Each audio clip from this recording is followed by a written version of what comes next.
tender process of the tender stage of the construction process, as well as the tender adjudication procedures. Just a brief background on our guest lecturer. Mr. Doug Sparks has got 40+ years experience in industry as a consultant QS. Needless to say, he's a professional quantity surveyor.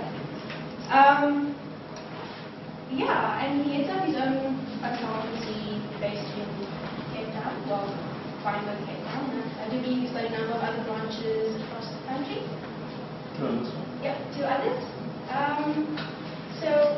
That's basically it. I'll ask him to give us a bit more background information regarding him and his practice in a bit. Just the structure of today's presentation. Well, after the intro, which is this section of the presentation, we'll be asking Mr. Sparks to, would you like us to refer to you as Doug or Mr. Sparks? Doug. Okay, Doug. Feel free to ask any questions at the end of his presentation. We will be going through some examples of tender adjudication documentation. And just any questions that you might have, feel free to ask, whether during or at the end of the presentation. Thank you very much. I can give the floor to Mr. Sparks.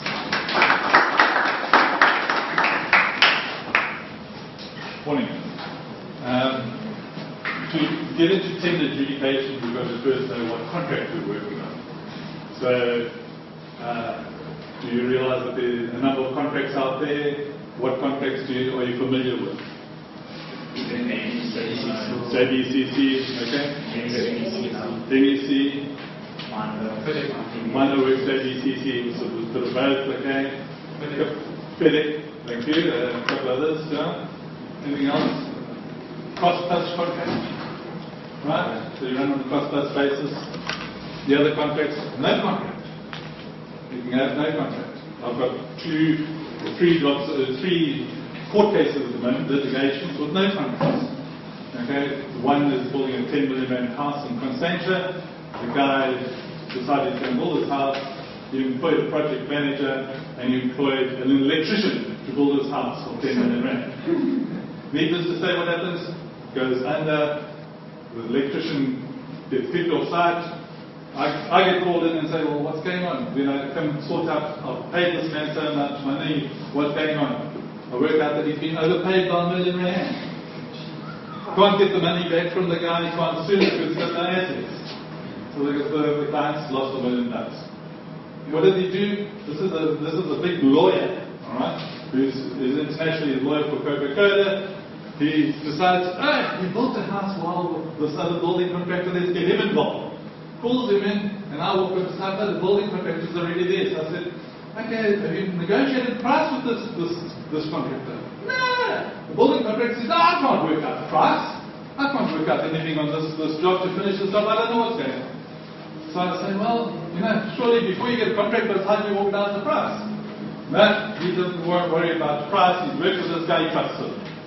Needless to say, we get to the end of the job, the guy turns around and says to this guy and says, and I'm not involved from that point onwards, because I just sorted out what we would overpay the other guy, the electrician, and the new guy comes on and he gets to the end of the job and the client says, I'm being juked again, I've been taken to the dealers. I reckon he says he's been taken for R500,000. So he calls me in again and he says to me, sort out what I've got to do with this guy. Try and work out what do I owe, what's fair here. So I have to go through and try and work out what's fair. The case is in litigation at the moment. There's court case pending. So he reckons he didn't pay the builder the last $500,000, and now the builder's suing him for the last $500,000. And we're going around in circles. So you can have no contract. And there's a number of those cases that I'm working on currently in court in Cape Town at the moment. So I've got another one in R5 million in Seapoint, in Campspace, sorry. And the guy employed interior decorator to build this house for R5 million. Right? They're crazy things. There's no contract, there's no piece of paper, there's nothing you've written on. You don't have anything to sign. So this guy built the house, again halfway through, kicks off the job and decides, no, right, I've overpaid him. So come and find out how much I've overpaid him. Talk about how much I've overpaid him, R500,000. Now he's suing the guy, the interior decorator, to get us R500,000. You don't want to go down those routes, you need a contract. So first thing you've got to do, you make sure you've got a contract. So in all those cases, just make sure that on your side you squeaky clean. Now these guys are not uneducated people. One's a lawyer, the other's a very high-powered businessman. They've all got decent guys who should know better than to go into a contract, into an item without a contract. So they're just trying to cut corners, trying to save money by not being professional. The guy at Constantia, I agree with you. He cut corners, he paid the draft lady just to try and, to do a good plan for him. Very basic plan, very minimum payment to 1 or 2% for it. And said, right, that's all I need you for. Now, here's the bill that you want to build it for me. So those are they do. Most of them do try and cut corners. Most of them actually didn't have professional teams working for them. So at the end of the day, it's costing them a heck of a lot more money because it's costing them more money to build the place, etc. So make sure you've got a contract before you even start. Those are items that you need to make sure you've got. Tender adjudication. Now each one of those contracts have different tender adjudication processes, and even within the government. We didn't mention the government uses, most of the time they use the JBCC, which has got government conditions attached to it. I'm sure you've gone through that in your class. So you've got to fulfill all the government conditions of the contract, basically. And then, so you're going into a government contract, you've got to then adjudicate, or you've got to then send out your tender documentation, and the government contracts has got one heck of a lot of contract data that goes into it. Okay, you've got to fill in all your PE status, you've got to fill in all your workmen, all the jobs you've done, you've got to fill in this whole document, etc. Very important thing, when you're submitting a tender, make sure that documentation is correct. If you don't do that, you're wasting your time. Another job I got, a big government housing job that I've been involved with in Cape Town here. Went out to tender, GBK of all people, Gordon Fruif and Kaiser, big renovation people. The job suited them completely. In the tender documentation, it said there's two little items that you have to fill in. Your HD previously disadvantaged status. And what is previously disadvantaged? You had to have a ratio, a percentage between the two. They did not fill it in. The whole documentation thrown straight out the window. Not an issue. Even your tender documentation within Quant's saying professional practices, calling for tenders for fees. Now, you've got to fill in a whole big documentation. If you don't fill it in properly, throw it out. So what your submission's got to be is 100% correct in all of these items. Otherwise, you're going to be in trouble with you're wasting your time, basically, if it's not done correctly. Right. Let's do the private sector first. Private sector, what we do is how we operate most of the time. We would select a tender list of contractors. So it's called a selected tender.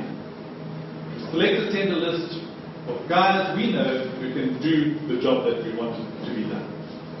We then go out to tender on that basis, and basically you oblige at that point in time, if you select that, to take the lowest tender.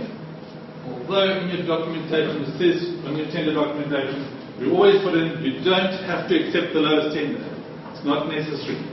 But 9 times out of 10, with the selected tender process, the contractors would expect you to select the guy who's lowest. And you have an opening tender in the architect's office normally. We'll submit your tenders, open it up. The figures are all public. Everything's above board. So private sector tender adjudication is actually a little bit simpler than when you get to the government tender. It's chalk and cheese. It's so much easier. When it comes to government stuff, then look, with selecting your contractors, you must then make sure you select the right guys, of course. What happens quite often, you might have a guy who's more inclined to do civils. You don't want to involve him on a house, maybe, where the finishing level is extremely high and very, very precise. And then you get the middle contractors, and you don't want to get those guys who do the general construction out there, the retail construction, involved in the house. A house contractor, the tender, you must select house contractors because they are special breed. A house is a completely different thing to any other contract. So just make sure your contractors you choose are the right guys, please.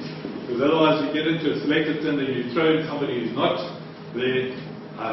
Unless you make it clear to them that you will investigate them after they are lowest. So don't just invite them, you go to them.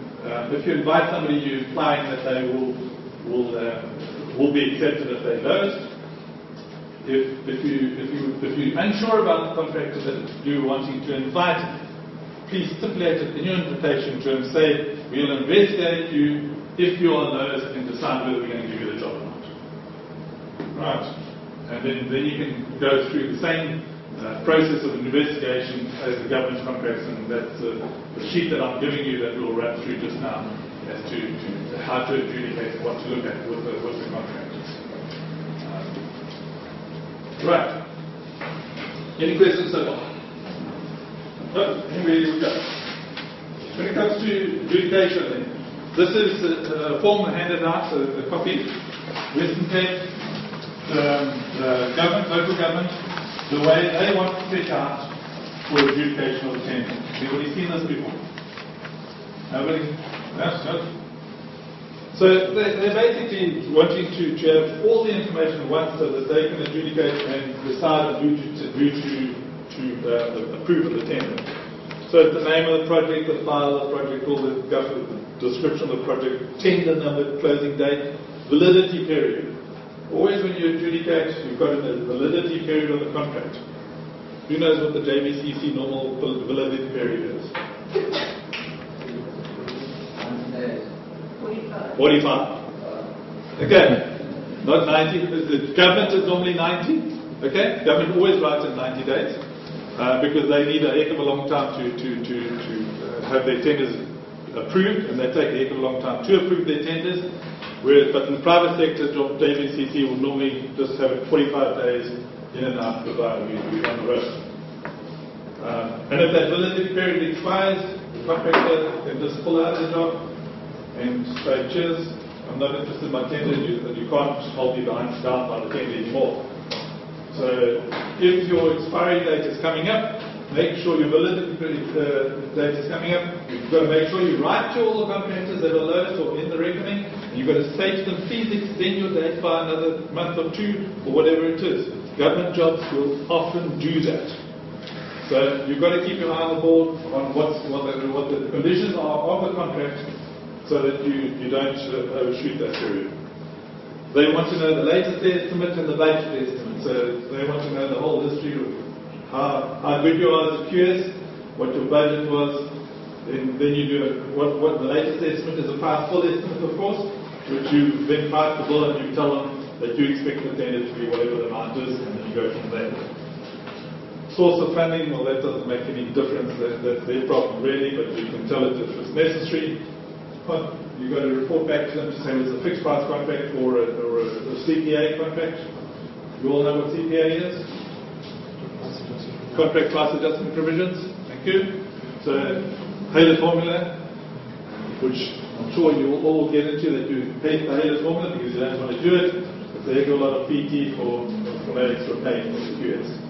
So, you've got to do it. For most government jobs, will have the Haylett formula involved. Well, there are quite a few now where they're trying to eliminate it. The only way you can eliminate a Haylett formula on a government job is? You'll ask for a fixed contract price, but it's got to be less than 6 months. Contract period. Contract period less than 6 months, you can say no Haylett formula, you want a fixed price contract. If it goes over 6 months, you've got to push it into Any alternative to the Haylett formula? Is there one? No, there's no alternative to Haylett. You can write your own alternative if you want to and put it in the contract, but Well, that's genuine contractors will do that. They'll just decide on an escalation figure and they will with the price. Or they expect them to use the Haylett formula. a lot of I'm doing house, you'll see the house Franco just now. My house Franco is 20 months old. I've told the contractor he must decide what the escalation is going to be. Fixed price contract, But that's private sector, you see. I can tell him what conditions I like and I want to have, and then he must make that call. And, you know, because that formula in bad times overcompensates the contractor, in good times undercompensates the contractor. So it's the best of what we've got. And my house, for instance, of Franco that you'll see later on, is a 20-month contract. It's quite a long time for the builder to predict of what his escalation is going to be. But these guys, now you're fixing prices for at least 6 or 7 months ahead, so you know how to fix your prices, and you can do that. And a lot of the suppliers will fix it with our brick prices and concrete prices. A lot of the guys are fixing prices quite a long way ahead because they just need the security. So there's not really much other than that. Okay, contract period. Well, that's the contract period we talked about, and the retention period. You know what the retention period is? You know about providing a guarantee on the contract? Right, construction guarantees. So you'll have a construction guarantee. Some contractors, especially housing contractors, can't provide a construction guarantee. To get a construction guarantee, you've got to provide your a whole list of 3 years of books, and you've got to give that to an insurance company, and the insurance company will take your risk and decide whether they'll give you a guarantee for 10% of the contract value or not, or 12.5%, depending on what your conditions are. And it's quite difficult sometimes to get for the smaller contractors. So they'll go back to the old, what we would call the old white form contract. Those of us who are a bit brave know about a white form contract, where you hold a retention from the contract, you'll deduct it from the contract. It's provision you can do within the ABCC as well. Hold a retention from him, and you should put that into a joint account and you hold that. So your smaller contractor will hold that retention. Then it's basically you're reporting on how long you hold that retention for. In government contracts, a lot of them with mechanical and electrical, they want that retention to be held for a year. Alright, so they will make sure that the air conditioning that goes into the contract, into the building, has to be maintained for a year by the contractor who's installing it. So you've got a decent period for the building's operation, and it can work out all the benefits. But on that point, like if you were to provide a guarantee, would that have to be from an approved institution? Yes, absolutely. Insurance company. The construction guarantee you're talking about. Yeah, yes. But if you're a subcontractor, like a smaller guy who absolutely. So could you then, as either the contractor or the client, you reject it if you said no? Well, I don't find that your finance is coming from a decent source. Find someone else. Are you entitled to do that? The construction guarantee has to come from a reputable guy who will give you a guarantee and give it to you in writing, okay? So that's your contract, when you accept the project, that's your contract with the contractor. What he does with the subcontractors is his own baby, right? And a lot of the subcontractors who subcontract to him don't or can't provide that guarantee. Most of them can't provide it. So you'll find that we'll hold the construction guarantee against the main contractor. He will hold retention on the subbies. Okay, so back to retention from the subbies, and all the subbies will just have to accept that, and most of them do accept that. The problem with that is they've got your money. The contractor's got your money, or your 10%. They're putting it in an interest-bearing account, and 90% of them won't do that. 99% won't do that. So they will sit in their bank account. And then for you to get that money out of them, they'll wait until the last day of that retention period, and they'll pay you on the last day, and if you're lucky, or else they'll carry on holding it for as long as the final account is sorted out. And if that takes, and somebody else drags the heels, that will go a heck of a long time, and you might be waiting 6 months for your retention to come out. Because you basically benefiting his cash flow. And so it's sitting in your bank account, and it's helping your cash flow, but not the subby's cash flow. A lot of contractors work on that basis. It's quite bad, and that's what puts guys under. Because they have too much. If you take 10% of all your jobs and you take 6 months or so to complete the job, you can have a heck of a lot of retention being held against you as a subby. And so it takes quite a long time for that to work through the system. But again, it's your if you borrow a subby, you can provide that construction guarantee, you get all your money, 100%. So if you're a subby, make sure you can do that and provide that guarantee. It's much better for you, because then you've got all your money and you can control your own destiny. But they can call it a guarantee at any stage. But your workmanship should be good enough. Right. Rand-dollar range is the thing. This is really for governments where they're importing stuff and they're importing the specialized equipment, which is not then involved in the HALET formula. So you've got to report that in your tender adjudication, know how much of the rand-dollar you are at risk to. Because the contract is always at risk of costing more when the rand-dollar exchange changes and it's not at the HALET formula anymore. So you've got to report that to the client to say, the big one like that would be the stadium in town where a whole lot of stuff was imported. The rand-dollar exchange rate was vital in the adjudication of tenders. Defect liability period. What is the defect liability period? Anybody know? Period after completion or when the contract is not liable. Yeah, so he's liable for how long? 10 years, 5 years, 3 years, 8 years? Nothing? 5 years special description. Most of them are 5 years. Some they try and bring down to 3 years. NHBLC now, do you know what the NHBLC is? National Housing Building Regulation Committee. They all know that animal.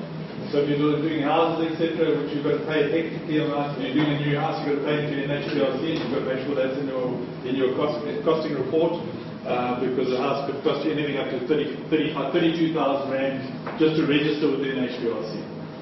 So they are requiring 3 years, basically 3 to 5 years, depending on what they want. Again, put it in your contract report, your tender information. General information. What you do in the general information, you're basically reporting, all right, I've invited 30 people, I've got one tender. All right? The guy knows then how bad the market is. So you're going to see, if you invited the world and they only get one tender, the sounds are very good and they don't want your contract for some reason. Maybe that's why your price is high. All right? So there are all sorts of reasons why the client needs to know why the price is high. Generally, in the government, they advertise the tender, so it goes out in the newspaper, and then they see a whole lot of people coming to collect the documents. So you'll have about 20 people collecting documents, and then they'll only get about 10 tenders. That's what sometimes they'll get 40 people, and then only half of them put in the tenders. So you just report that. It helps you with adjudicating the tender. The responsiveness of the tender. It's are all the required documents returned? Are they returned? Are they returned in full? Are they completely filled in, complete with all the documentation, with the specialist services? Whether they got a lot of the government jobs, you have to specify because they include electrical and mechanical in the tender, which we in the private sector won't do. We'll take the electrical, mechanical, and keep it separate as nominated subcontractors or selected subcontractors. You know the difference between selected and nominated subcontractors? Yes? No? Selected subcontractor is the contractor that the contractor will select, okay, to do electrical, mechanical, whatever it is within the contract. The reason you do that is the contractor then takes him on as his own study, like his own study, and can't blame delays on that man, and then the delays delay the whole project. Nominated subcontractors is where the client nominates that the contractor will be, this subcontractor will be used, and then the client has to take the responsibility if they are not performing. And generally you want to get rid of that in your contracts, and you want to tell your clients, please don't do it as far as possible, because every delay that man makes and says, all right, the contractor will say, well, I phoned the guy and told him to be on Monday to install whatever he is. He didn't come Monday, he's coming the next week, then you've got a problem. So those sort of things you need to tell your clients about at the tender stage, because then he knows what risk he's in. We'll come to risk analysis now. All right, completed preference points. So you go to preference points I talked about earlier. Registration of the CIDE. You all know that you have this registration, the contracts have registration of the CIDE. Maybe again in government contracts, government contract will tell me there's range value, and the range value has a contracted value that you can work to as a contractor. So if you're employed, if you're a contractor with a GB, with a general building 7 category, right? And every contractor has to register with CIDB and it comes out with a category of 7, he can only then tender with a range of 6 million to 12.5 million. CIDB has the whole range. I'm not going to tell you what they are. I don't even know what they are. I'll have to go look for them. Yes? So do they look at what you've done, like the work you've done over the years? CIDB rate you, okay, and they rate you basically on the value of work that you have done, your turnover over the last couple of years. They only look at your turnover. They don't say, and where your turnover is. In general building, your turnover, you're capable of handling those up to 12 million rand jobs, and then that's where they rate you. So you don't apply for a certain GB or... Oh, you do. No, you want to get your GB as high as possible so that you can tender on just about everything. Because, you know, the larger projects, you have to make sure that you're a GB 8 or above.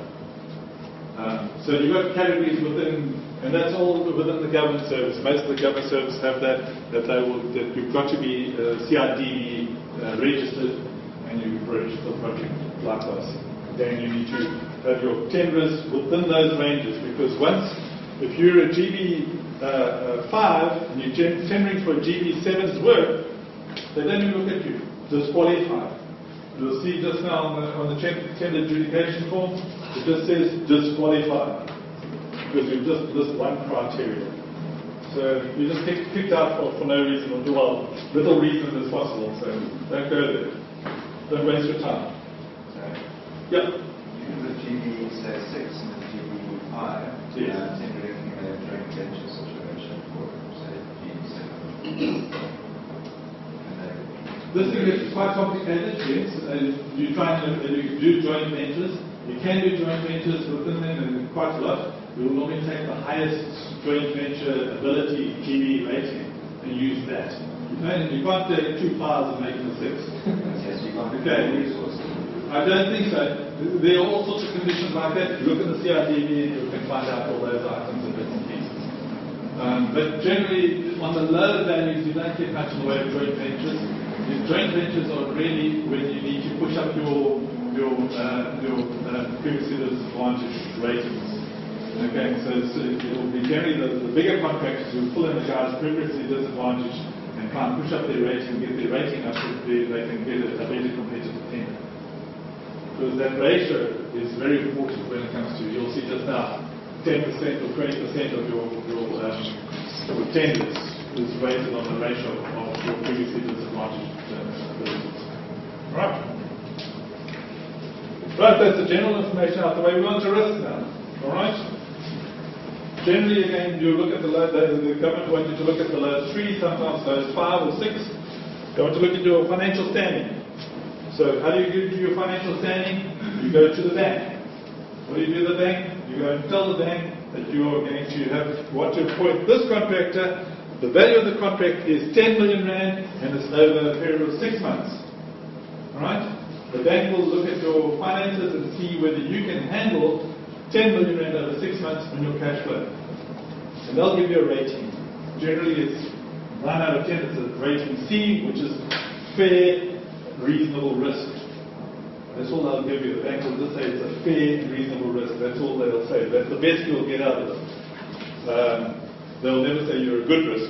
They're always fair. But then they can say you can't do it, etc. So you've got to get a bank rating. And generally, again, this is when you go to open tenders, government tenders, you go for those sort of things. Ability to obtain the performance guarantee. We talked about it earlier. It's very difficult for these guys to get it.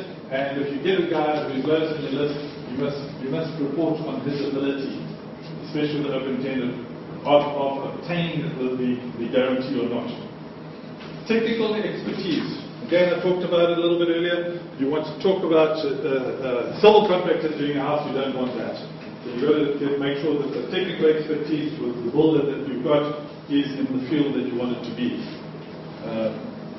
Otherwise, you're looking for disaster and your risk is high. You've got to point that out to the tender committee. Previous experience, again, goes about the same as your expertise that shows that you've done those jobs previously. The resources and equipment, how many guys you've got working for you. Just to me, half the time is a waste of time because there are contractors don't work like this anymore. Contractors don't employ people. You know that. Contractors employ subcontractors. They try and subcontract everything out. And you're almost left with a very minimal skeleton staff, and then they subcontract everything out, make everybody else do the work. So it's a project management type thing, 9 out of 10 cases. So the old contractors where the contractor employed employees are disappearing breed. They don't do much of that. So, but for the government, you've got to report on how much equipment they got and what they've got. Current commitments, you'll always look at the current commitments, see if they're overcommitted, if they've got too many projects running at a time. Again, it's a risk out. Standards of workmanship, very important for you to look at standards of workmanship. You've got to go and phone all the architects that are involved in their previous projects. And because they've got to give that list to you. You phone those guys and say, what is this contractor like? Is he good, bad? What's his workmanship like? I've got a winery at the moment. Okay, just to these, I was told by Korea that I could give you some stories. I've got a winery at the moment that's called in by lawyers. There's an architect on the job and an engineer, no QS, and they ran this whole winery, 6 or 7 million rand. The architects reduced their fee, but didn't say that he's reducing his fee, the service that goes with the reduced fee. So he on 6 or 7 million rand, he put forward a fee of 200,000 rand, 1.5%, 2%. Can't go there, guys. Can't administer a project properly with 1.5%, 2%. It just doesn't work. The job's gone ahead. They built it 4 years ago. And right through the contract, the architect would say to the client, listen, we've got to get rid of this contractor. He can't build his brickwork properly, and all his cavities are filled with rubbish. And we just tell him to fix the cavities, remove the rubbish. He's not doing it. This job has been standing there for 5 years now, and the water is coming through everywhere. Walls all over the show. It's just coming through cavities. The DBCs are not put in correctly. The whole job is just not done as per normal cavity or any construction of the Western Cape. The contractor had bad supervision on site. What's happening now? Okay, the architect is getting sued with the contractor. I've been called in to help the architect as a professional witness, okay, an expert witness in this litigation, because now the architect's PI insurance has come in and employed us to try and protect now the architect. So we've got this, we're protecting the architect, they're going to have another team protecting the contractor, and we're going to go into litigation and fight this thing out. Over a 7 million rand contract, they're claiming 1.5 million rand to fix the job. I'm saying to the client, on the professional witness side, I'm saying to my other witnesses, my engineers, etc., and the architects, what do we do? How do we fix this problem? They tell me the entire outside of the building, okay, which is extensive, it's all single story. I've got to demolish the entire external skin of brickwork. I've got to clean the cavities, all right, take them all up and clean them all out, rebuild the external skin of brickwork in the house, replaster the outside, and we can then fix the waterproofing cost. It's going to cost one heck of a lot more than 1.5 million rand to fix this thing. The client was cutting costs. He was trying to reduce all the costs anyway. But now he's still suing. He's suing for a perfect job. The architect's PI is insured. The insurance is in trouble. We've got to try and sort this thing out. We've got to now decide Now, you don't want to go to litigation. You don't want to get into litigation because it's a nightmare. So what happens now? The building contractor, what's he going to do? We're all predicting what this building contractor, because I've had another one in Claremont who had the same story. Building contractor says, goodbye guys, I'm folding. Liquidate my company. No more assets. Takes the assets out, strips his company of all the assets. He starts a new company, new name. His liability is gone. What liability is? Just sue me. There's nothing there. That's what's going to happen. It's not only happened, this is the second time it's happened to me in litigation. And the first time it happened to me, the problem was the Claremont house, this was the house in Claremont, it's semi-detached, okay? One wall of the house, the semi-detached, the central wall, they demolished this part of the semi-detached, alright? And they were going to build a double stories, right next to the other house. Building contractor, in his wisdom, without speaking to engineer, starts undermining the wall, the dividing wall of the semi-detached. The whole wall starts falling over into the excavation. It starts pulling away from the other one. The lady next door says, guys, a house, there are cracks appearing all over the show. She told, get out. The building inspector came, get out. This house is going to collapse. She went into the Vineyard Hotel. Walked into the Vineyard Hotel, said, the place next door is going to pay. The owner next door, goodness me. Yeah, of course the owner next door is going to pay. But the building contractor offered to fix it. They refused to accept the building contractor's offer to fix it. 350,000 rand. No problem. Okay? They said no, not accepting. I don't know for what reason. I haven't got this is over 7 or 8 years, so I only got in the last bit. What happens? We go to court, so they sue the owner, the lady had a project manager who was involved. So they sued architect, they sued the contractor. Well, they sued contractor first, then architect, then engineer. Let's do the right way around. They sued the client first, the owner of the house, because that's the first person who got sued. Owner of the house, then the contractor, then the architect, then the engineer. Right? So the contractor disappeared, went under. He went to start building houses at the West Coast. Closed his company up in Cape Town. Nothing to sue. So we left with the next, the client, of course he's not going to pay. He's going to look to his professionals to pay, because he employed professionals to sort out. They come for the architect and the engineer. And it's a matter of who informed who that in time for this building not to have collapsed, and who told the contractor what to do and what not to do. What happens? The PI for the architect, the professional indemnity insurance, PI for the architect, PI for the engineer, two different companies. They hate each other. Okay? They won't accept liability. They won't accept, the architect won't accept 20% and 80% to the engineer. So they say, we go to court.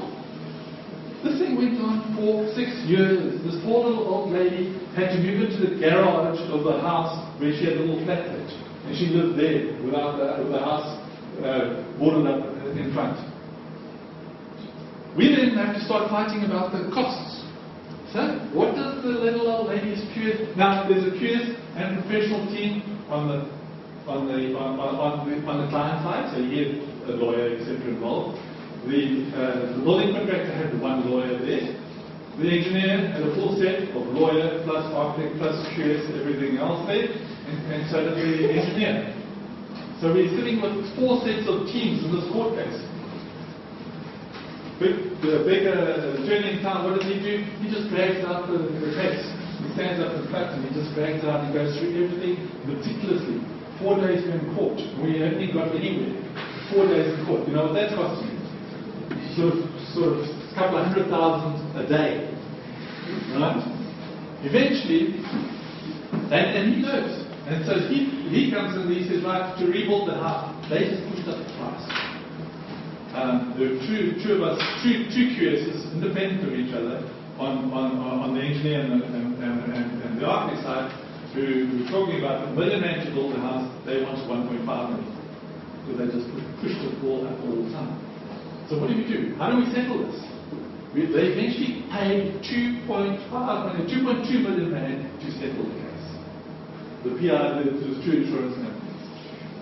And had this squabble out of court as how they settled the percentage between the two. You don't want to go there, guys. The risk is hectic when you get into that position. When you choose a contractor who's not capable of doing the job, it's just too late.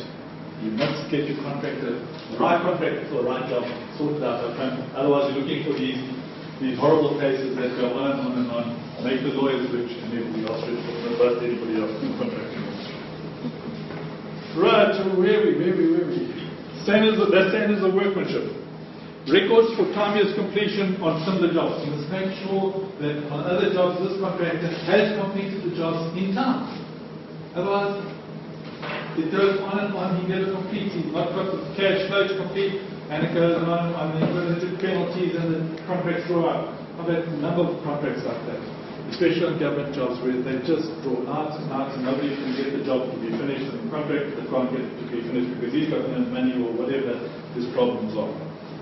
So you must take those previous references. Okay, and you must have all the references to the other items that you've got to find if you call the consultant to find out to adjudicate the tender.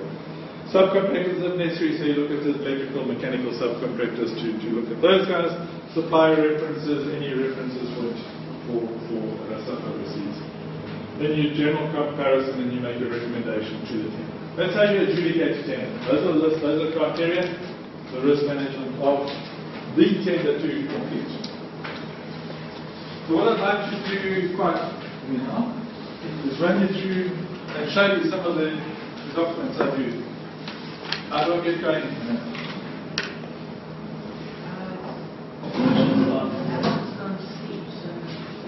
In too long, is it?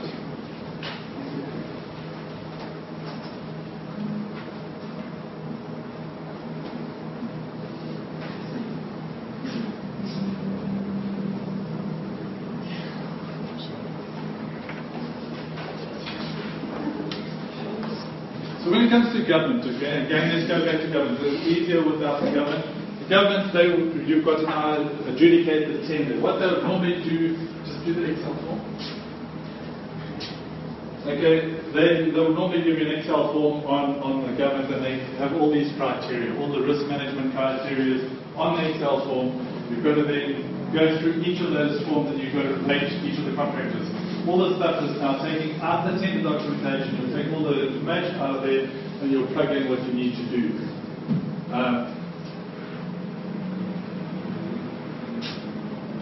Basically, what it's saying is the tender number, all the data comes here. All that data that we've gone through basically comes on this form.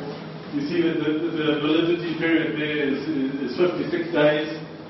Date the tender closed, what it includes. Then you've got the values of the tender. And then under each of these, visibility is not so great. Okay, you've got CRDB compliant, yes or no. Alright? So if you're calling for a GB6 contract, you say yes or no. Jumping back. Okay, so then you get here. You see most of them, the one contract that's no GB compliant. Right? Still holding on the same street, I think it's easy.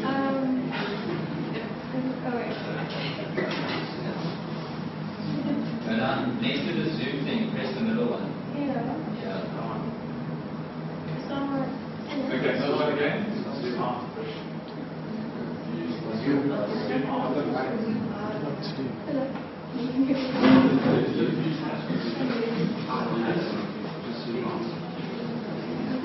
Okay, so if you see the no coming in here, as soon as you put in a no and that out in there, tender responsiveness is no. Okay, tender's gone. You're not in the GRDB rating. It says already there. You'll find out that over here, no, the high risk, okay, gone, and Bob Jungle will say, oh, yeah, we take you out. So each item, we'll go through each of those categories that they've got here vertically of bank rating. Most of them are C, which is fine, which I said fair to risk of trade. And then you have to go through each of the items.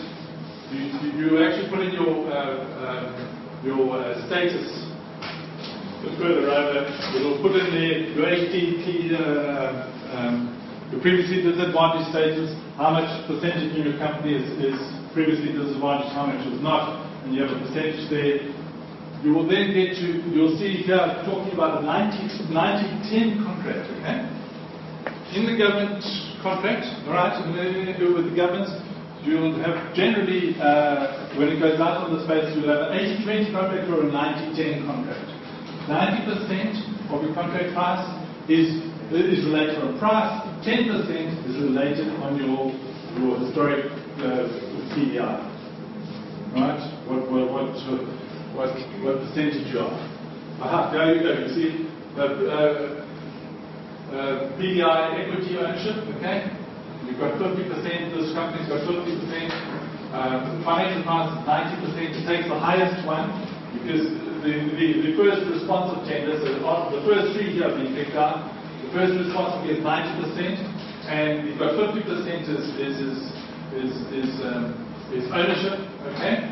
That gives them 3 points. When we come through, it gets to a total of 93.51 points against each tender. So, right, leave it at that point, okay? Jump down, there we go. Oh, there we go. See, these are no risk because of high risk analysis. So those top three we kicked down. Goodbye. They're out of the tender. So now we're basically starting here and you get your previously disadvantaged ability. I think it's coming there. You get a point rating down here, which then tells you the highest point rating. This is the man who gets the job. Because that last 10% is depending on how much you've got as previously disadvantaged. Anyway, you can make something available. That's fine. Yeah. This is generally available. Okay. After it's a practice document that you just fill in. It's a spreadsheet, and you just fill in the tenders. But you need to know all this information in each tender to be able to fill it in properly and to get to who it is. 90% of the contracts don't know why they're not appointed because they don't have all the information. Look, the previously disadvantaged, there are guys out there who are jipping the system big time. I've got a building contractor at the moment. Well, I did one last year or the year before with a building contractor. He was lily white and all the people in the place were as lily white as everything. But he didn't own the company. How did he do it? His foreman owned the company. And therefore he was 100% previously disadvantaged. His competitive edge there is 10%. Because he goes from 90 to 100% just like that. But he's got the right people to own the company. So what does he do? And I'll tell you what he does. He pulls himself a high salary depending on each year's profits. And so the profits are zero in the company. But the company is owned by some people with the right color. Sorry about that, I'm not trying to be, but that's what's happening out there. There are people that can use this. So any system that you've got, people will find it, run away around it and jump over the system. And that's what people are doing. There are people out there doing it. But your bigger companies, you go to GBK, your Marion Robertson, they can't do it. You know, the public companies can't do it. Generally, it's a smaller range, up to 10 million range worth of work that people are doing this sort of thing to jump over the system and try and get it done. So, again, this comes down to total amount of points. So you've got to look at your points and you adjudicate your tender on based on those amounts of points.